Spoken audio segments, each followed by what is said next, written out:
Tu es sûr que le machin est en train d'enregistrer? Ben, bonjour, bonsoir, chers internautes et frères et sœurs de Facebook. Comme vous le savez, je suis le professeur Aloukwame René. Je suis historien et j'enseigne à l'université Félix Houphouët-Boigny de Côte d'Ivoire. Je voudrais faire une série de vidéos pour parler de l'histoire des populations de Côte d'Ivoire. Je me souviens qu'il y a quelques jours, je suis passé au journal télévisé de 20 h. Malheureusement, je pense que le temps qui m'a été imparti, c'est-à-dire 10 minutes, était très bref. Donc, je n'ai pas pu suffisamment approfondir l'histoire du peuplement des Baoulés.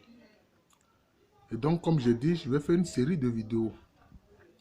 Je voudrais donc commencer, à cause de cela, à parler de l'histoire des Baoulés.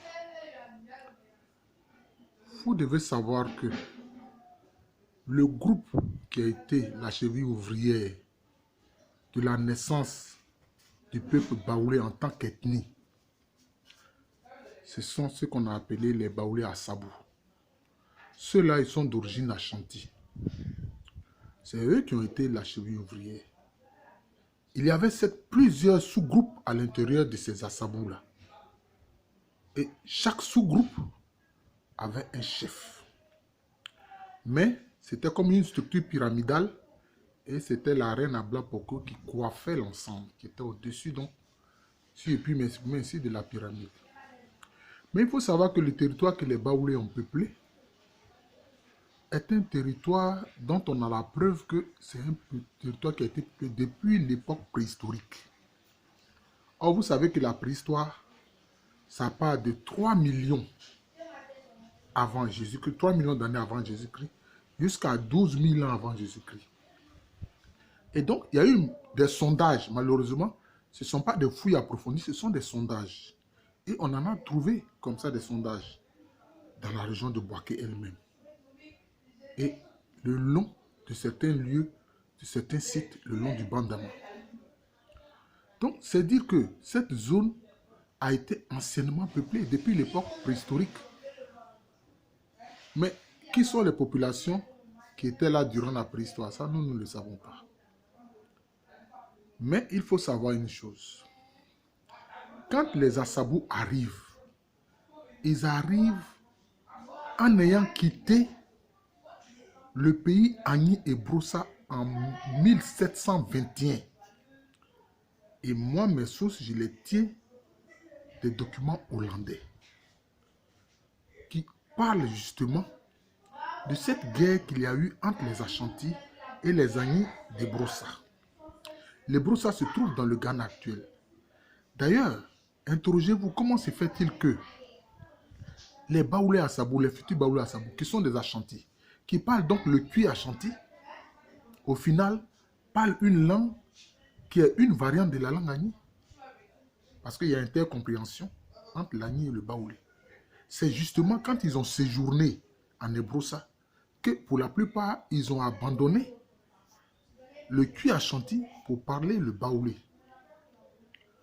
Vous savez qu'en fait, ils ont quitté l'Ashanti en 1717, lorsque Osei Tutu, le fondateur de la Confédération, est décédé.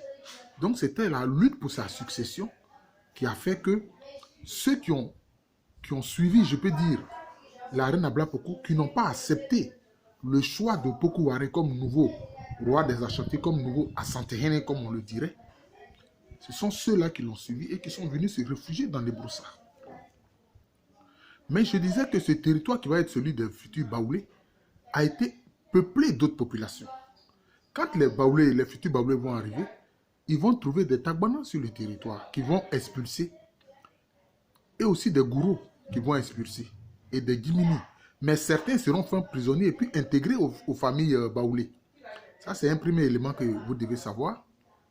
Deuxième chose, ce territoire a été peuplé aussi par des groupes de population qui relèvent d'une migration qui a eu lieu au XVIIe siècle. cette immigration qui est méconnue de l'historiographie ivoirienne et que le Seigneur m'a permis de mettre en lumière, cette immigration, je l'ai appelée la migration Akpafou, Ga, Krobu, Adélé, Avatim. Et c'est cette migration qui a donné des groupes qui, pour la plupart, disent être descendus du ciel à l'aide d'une chaîne. Et beaucoup de ces éléments-là font partie des sous-groupes baoulés. Je vais en citer quelques-uns. C'est le cas des Nguins qui sont dans la région de Mbayakro.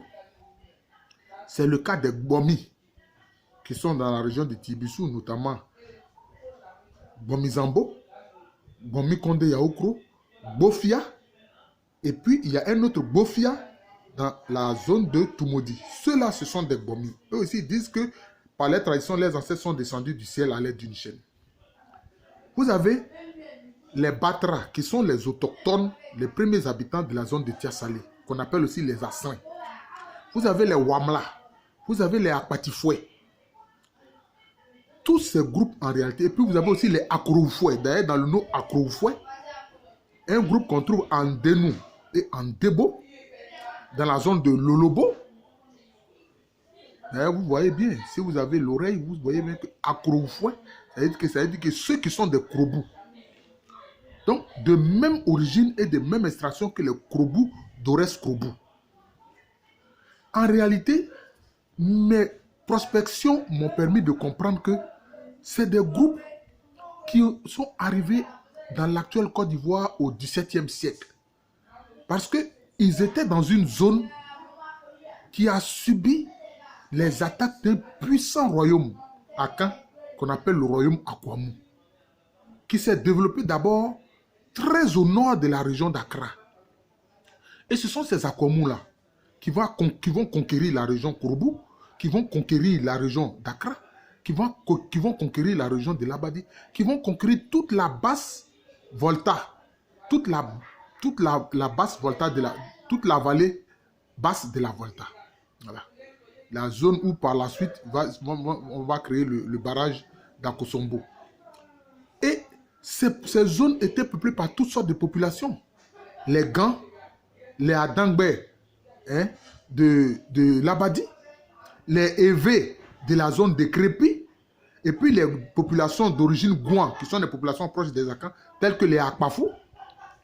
C'est tous ces groupes-là qui, fuyant la traite négrière à laquelle se livrait le puissant royaume Akwamou, d'ailleurs c'est une partie des Akwamou qui vont créer le royaume Brondiama, qui sera à l'origine du royaume Brondiama. Et c'est ceux-là qui vont venir au XVIIe siècle dans l'actuelle Côte d'Ivoire. L'expansion de l'Akwamou a commencé sous le roi Ansa Sassarakou autour de 1660.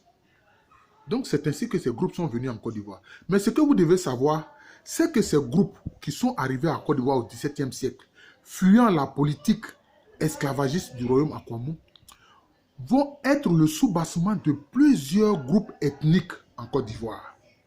Je vous ai cité quelques éléments qui vont être au XVIIe siècle le soubassement du futur peuple baoulé. Je vous ai parlé des Wamla, des Akpatifoué, des Akroufoué, des Bomi, des Nguins, des Batrafoué ou Asrin. Mais vous avez aussi beaucoup qui vont s'installer dans le Krobou, dans la région d'Ores Krobou, dans le pays Ega. Vous savez que les Egas sont dans la sous-préfecture de Guitry, dans le département de Divo. Ils sont en plein milieu Krou, mais ils ont leur langue particulière. Ceux-là aussi faisaient partie de cette migration-là. Vous avez des éléments, par exemple, comme les Nkadje qui vont s'intégrer à l'ethnie Adje qui appartiennent à cette migration. Les Ngadje de l'Abé, du pays Abé, qui vont s'intégrer au peuple Abé qui appartiennent à cette migration. Vous avez les Akandje qui sont non loin d'Akwedo, qui appartiennent à l'ethnie hébriée, qui appartiennent à cette migration qui a eu lieu au XVIIe siècle. Donc cette migration que j'ai appelée la migration Akpafou, Ga, Krobo, Adélé, Avatim, est une migration qui va servir de soubassement à la naissance de plusieurs groupes ethniques en Côte d'Ivoire. Tant qu'on ne perçoit pas cette migration que le Seigneur m'a permis de mettre à jour, on ne peut pas bien saisir et comprendre le peuplement de plusieurs groupes ethniques en Côte d'Ivoire. Et puis, au début du XVIIIe siècle, il y a ceux qu'on a appelés les Alandjira, qui sont d'origine d'Antira. Le peuple d'Antira, c'est un peuple qui a créé un royaume puissant dans le monde Akan et qui a dominé le monde Akan durant tout le XVIIe siècle.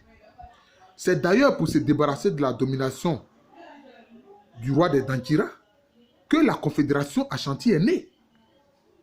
Et c'est ainsi que ces Dantira ont été vaincus en 1701.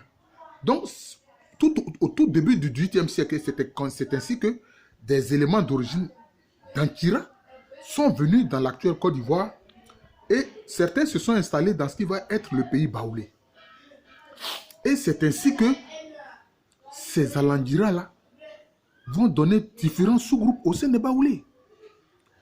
Voyez-vous, les populations Agba, les Agba notamment de la région de Dimboko, appartiennent à cette immigration. Les Satiklan, les baoulés Satiklan appartiennent à cette migration. Les baoulés Glo appartiennent à cette migration. Voyez. Et tous ceux qui sont installés dans la zone de Bokanda appartiennent à cette immigration, pour la plupart. Donc c'est ce qu'on a appelé la migration Alandjira, qui a eu lieu au tout début du XVIIIe siècle. Donc c'est un peu tous ces éléments-là que la reine Abla Pokou et sa troupe, si je puis m'exprimer ici, vient trouver dans le futur espace baoulé au XVIIIe siècle. Eux, les Assabou, leur migration commence en 1721. Je vous ai dit que ces anciens Ashanti se sont d'abord réfugiés en Ebrossa en 1717. Et quand l'Ebrossa a été vaincu par l'Ashanti en 1721, c'est ainsi qu'ils ont fui et puis ils sont venus dans l'actuel pays baoulé. Mais leur migration a eu lieu au même moment que la migration Agni pour la plupart. C'est pour ça que j'expliquais sur le tableau, sur le plateau de la RTI, que nous avons des Agni à Ali, un sous-groupe Agni, mais nous avons aussi des Baoulés à Ali. Donc le même sous-groupe là, certains sont Agni, d'autres sont Baoulés. Les Ali de Brobo en pays baoulé sont Ali. Et puis vous avez les Ali de Tiemelekro, de la sous-préfecture de Tiemelekro, qui eux sont Agni. D'ailleurs, la sœur, celle qu'on considère comme une sœur proche de la reine Abla Pokou, qu'on appelle Tanouadjo, qui s'est installée à Tiasalé, où elle a trouvé justement les Batrafo et les Asré. Elle est Ali. Elle est Ali. Donc, c'est ainsi aussi que ceux qu'on appelle les Baoulés Nanafoué, on les appelait les Ayuafoué. La preuve, certains ont gardé le nom Ayua, ceux qui sont restés dans la zone de Tiasalé. Ils sont à Ayua, à Ayuanou. C'est ceux-là dont certains par la suite ont pris le nom de Nanafoué. Quand ils ont quitté la zone de Tiasalé, puis ils sont allés dans la zone de Tibissou. Or, nous avons des Agni Ayua. Dans la région d'Abangrou, ceux d'Aniansoué, ce sont des Agni Ayua. Donc, vous voyez que ce sous-groupe-là, certains sont Baoulés, certains sont Agni. C'est pour ça que j'ai dit que la migration Assabou et la migration Agni, Baoulé, Assabou et Agni, a eu lieu au même moment. Maintenant, ceux qui sont venus à la reine Abla Pokou, ils sont nombreux. D'ailleurs, le mot Assabou, c'est un terme qui veut dire guerrier innombrable. Ils étaient nombreux. Ils étaient très nombreux. C'est ainsi qu'il y a différents sous-groupes. Vous avez par exemple les Ali, vous avez les Zipri, qui d'ailleurs anciennement formaient un même groupe avec les Agni Assiens. Vous avez les Nanafoué.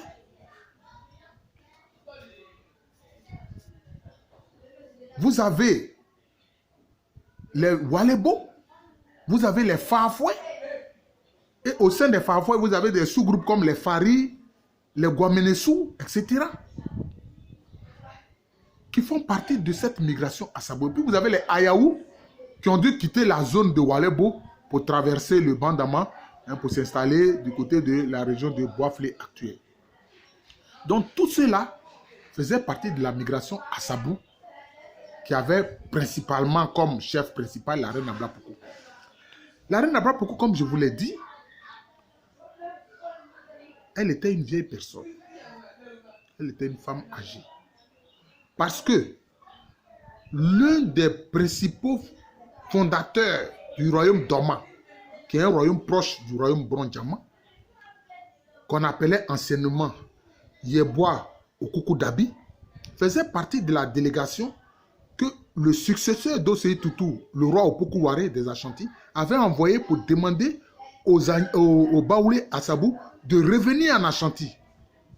Mais Okukudabi qui par la suite va prendre le nom de Jeremy Sikafo, il se souvient très bien que la reine Nabapoko était une vieille personne. Donc, elle ne pouvait pas avoir un bébé qu'elle a dû sacrifier. Ce n'est pas possible. Vous voyez? Je sais que les Baoulés sont fiers de leur légende. Je le comprends, mais moi, en tant qu'historien, c'est la vérité historique qui m'intéresse. C'est aussi le fait que les Agni Bétiers ont vu passer les Baoulés à Sabou. Et le lieu qui est appelé historiquement Malamlasso, où les Baoulés à Sabou sont passés, ils ont traversé le fleuve Congo. Celui-là, les Agni du Bétier l'appellent Ngéliesu. Ils se souviennent très bien qu'à certains moments de l'année, notamment à partir du mois d'octobre, quelquefois, le fleuve se retire. Enfin, le niveau du fleuve est très bas et donc il y a des rochers qui affleurent. Et c'est ainsi que les Baoulés sont passés sur ces rochers-là. Et donc, ils sont passés à gué pour traverser. Ils n'ont point eu besoin de marcher sur des crocodiles ou bien sur des hippopotames. Vous savez très bien la puissance de l'hippopotame. Et vous savez aussi ce qu'un crocodile peut faire à une pauvre chair humaine. Je respecte la légende, mais moi, je suis un historien. Je ne suis pas là pour m'étendre sur les légendes, je m'étends sur les faits historiques. C'est ainsi que, à partir de 1721, donc, et les années qui suivent, les Assabou arrivent dans ce territoire qui va être le leur. Mais le peuple baoulé en tant qu'ethnie qui se constitue, c'est vraiment le noyau fondateur, ce sont les Assabou. Ce sont les Assabou, ça c'est clair, ce sont les Assabou. Donc ils ont fini par former un État. Mais là aussi, je vais encore vous surprendre en disant que ce n'est même pas la reine Abla-Pokou qui a été la cheville ouvrière de l'État baoulé. C'est la reine Akwa Boni, c'est-à-dire celle qui lui a succédé. Celle qui a succédé à Abla-Pokou. Mais on vous demandera, si on demande aux Baoulés où est la tombe de la reine Abla-Pokou, ils ne sauront pas vous montrer cela pour une raison très simple.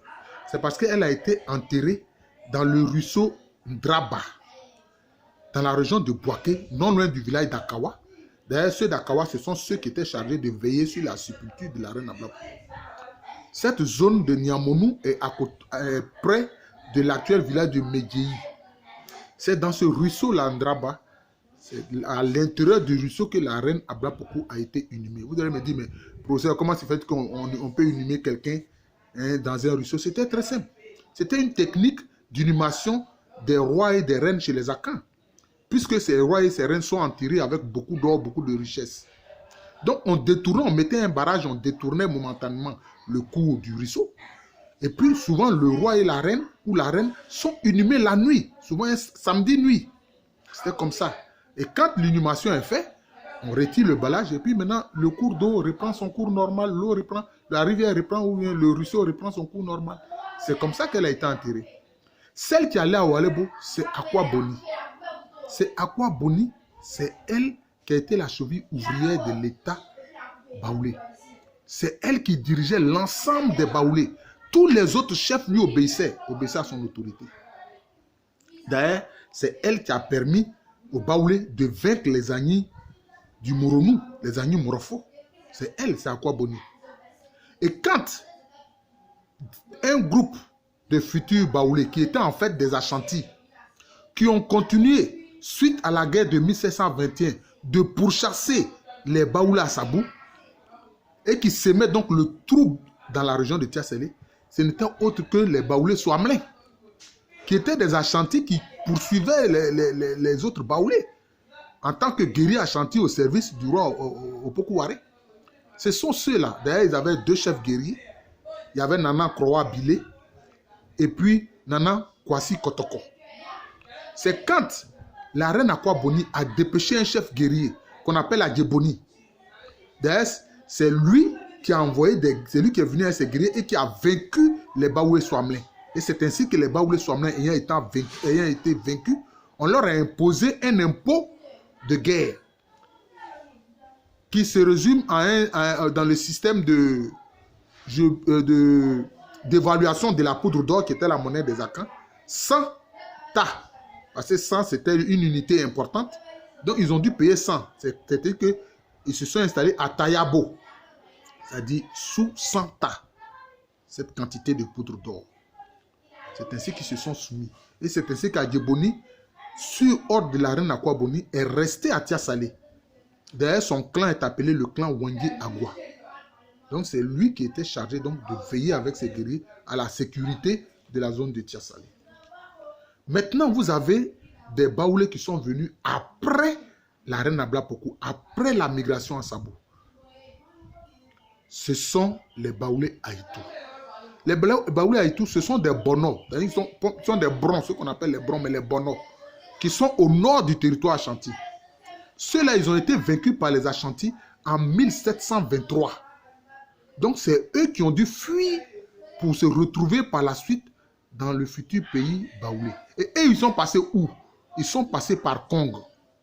Donc, si vous tracez une ligne à partir de Kong, vous voyez qu'on va vers la zone du pays Abron, vers Bondoukou, et puis donc vers le nord de l'Ashanti. Donc, ils sont venus du pays Bono, notamment de la région de Takiman. D'ailleurs, le nom Aoutou, certains sont allés au sud, en pays Fanti, où ils ont gardé aussi là-bas le nom de Aoutou. Et là-bas, on les appelle Aoutou. Mais en Côte d'Ivoire, on dit Aïtou. Donc, c'est comme ça que c'est Aïtou là aussi. Donc, ils arrivent, disons, autour de 1724-1725. Donc, ils arrivent pratiquement presque au même moment que les Baoulés à Sabou. Et ils sont passés par Kong. Au moment où Kong était dirigé par Sékou Ouattara. Mais ils se sont trompés sur le dirigeant de Kong au moment où ils arrivent. C'était bien Sékou Ouattara et non Oulé, comme ils ont pensé. Et c'est ainsi qu'eux aussi se sont installés en pays Baoulé. Alors, il ne faut pas oublier aussi ceux qui sont venus après, notamment le petit groupe des Assandrais, qui ont été envoyés par le roi Opoku-Waré pour demander aux Baoulés à Sabou de revenir en Ashanti.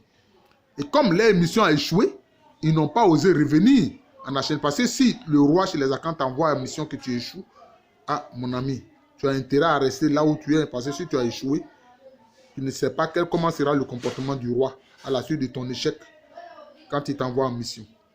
C'est ainsi que les Assandrais ont créé le village des Assandrais.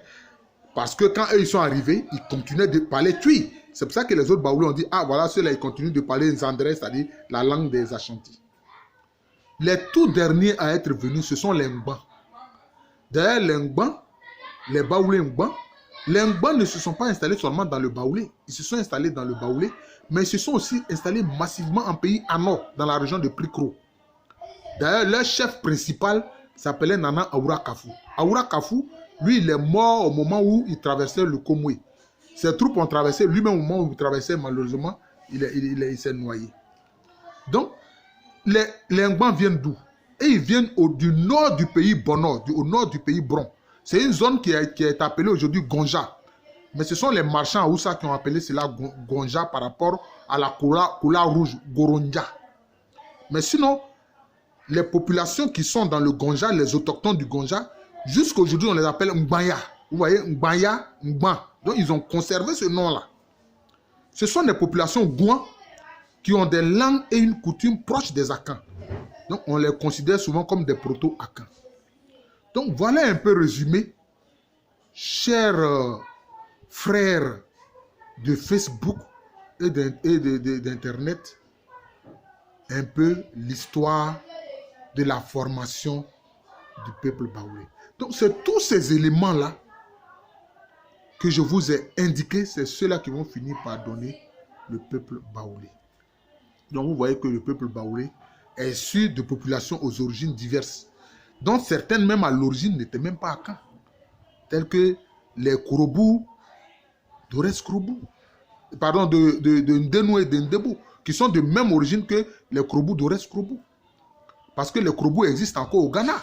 Ils sont au nord de la région d'Accra, hein, dans les escarpements Kourobou. Donc vous voyez, une ethnie, très souvent, est le fruit de l'histoire. J'espère que cette vidéo vous plaira. Je ferai d'autres vidéos sur la formation des peuples de Côte d'Ivoire en général. Très bientôt, je ferai une vidéo sur le peuplement du pays Krou. Et vous comprendrez beaucoup de choses. Je vous remercie. À très bientôt. C'était le professeur Aloukwame René qui vous faisait un petit point de l'histoire des Baoulés. Au revoir.